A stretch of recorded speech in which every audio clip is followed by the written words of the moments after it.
કે શિવનું નૈવેદ્ય લેવાય કે ન લેવાય?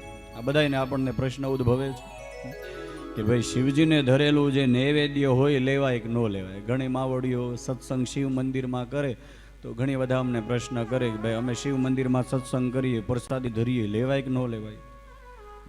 પણ અહીંયા શિવ પુરાણમાં લખ્યું છે, સુતજી મહારાજ કહે છે, ઋષિઓએ સુતજીને પ્રશ્ન કર્યો, ગુરુદેવ અમે એવું સાંભળ્યું છે કે શિવનું નૈવેદ્ય ન લઈ શકાય. અને ત્યારે સુતજી મહારાજ કહે છે, શિવના જે ભક્તો હોય એને શિવનું નૈવેદ્ય ન લેવાય એ ભાવનો ત્યાગ કરવો જોઈએ. શિવનું નૈવેદ્ય બધાય લઈ શકે, પણ ક્યું નૈવેદ્ય? શિવ પુરાણમાં બતાવ્યું છે કે ક્યું નૈવેદ્ય તમે લઈ શકો કે શિવના મંદિરની બહાર કે શિવની આગળ જે પાટલો મૂક્યો હોય એમાં તમે જે ધર્યું હોય ને પ્રસાદ કે પાટલો ધર્યો હોય અથવા શિવ મંદિરની બહાર ધર્યું હોય એ તમે લઈ શકો, પણ તમે થાળામાં મૂકી દો એ નૈવેદ્ય આપણાથી લેવાતું નથી. પણ શિવ મંદિરમાં તમે સત્સંગ કરતા હોય ત્યાં તમે ભગવાનને પ્રસાદી ધરો એ લઈ શકો. શિવ પુરાણમાં બતાવ્યું, કોઈ શિવના નૈવેદ્યના દર્શન કરે ને તો એના બધાય પાપ બળી જાય. જે શિવના નૈવેદ્ય ગ્રહણ કરે તો એને પુણ્યની પ્રાપ્તિ થાય,